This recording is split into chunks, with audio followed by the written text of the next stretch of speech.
To this story now, the City of Johannesburg's Chair of Chairs, Colleen Makhubele, has been suspended. The decision was taken by her party, the Congress of the People's Gauteng Interim Provincial Committee.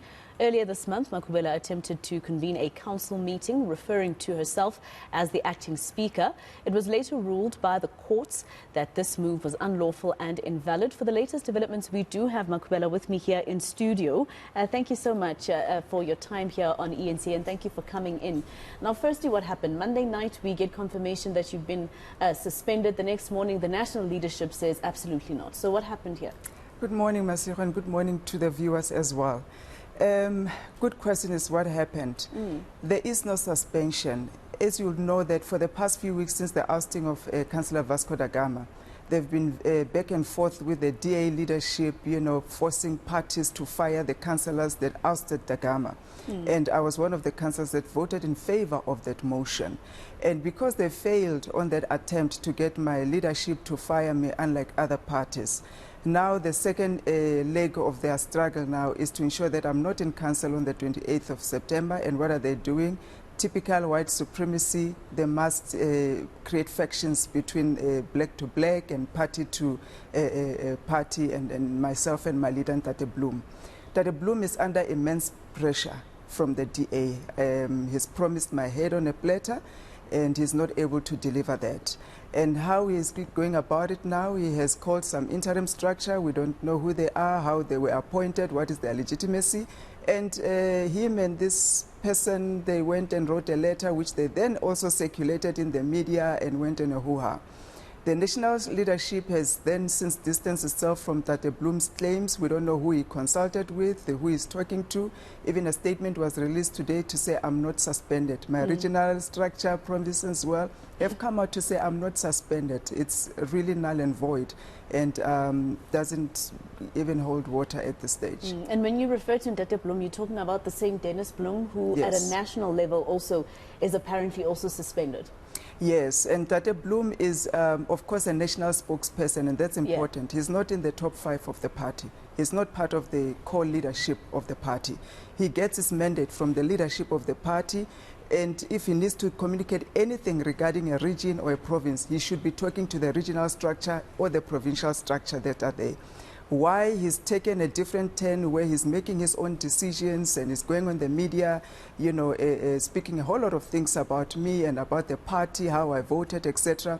And he's been talking out of turn. It's unfortunate that it has degraded to this level where he's isolated himself and this new interim structure. These are the same people that you saw.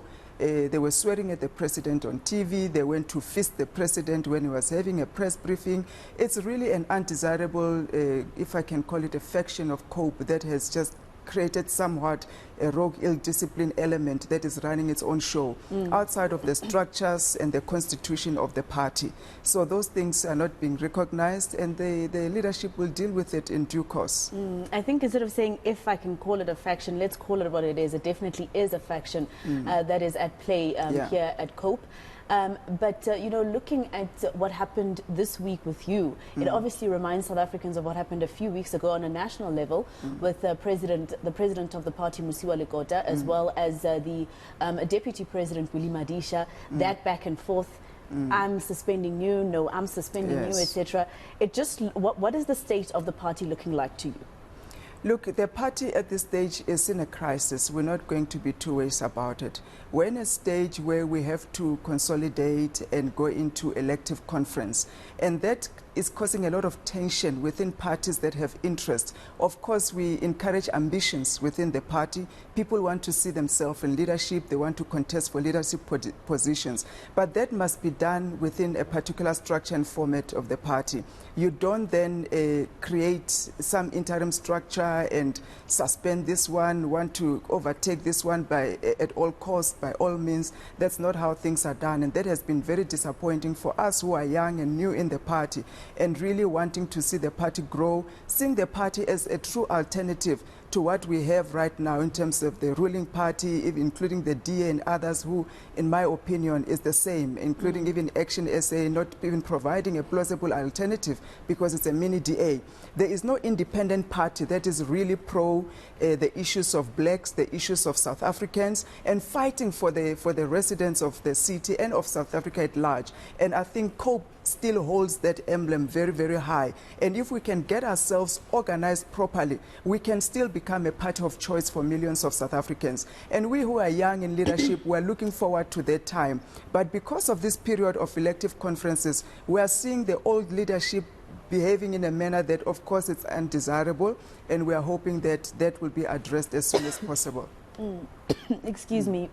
There's this flu going around, and I'm one of the people who have it. Yes. Now, let's take the viewers to a short ad break quickly and continue with this conversation after the break while I try to compose myself.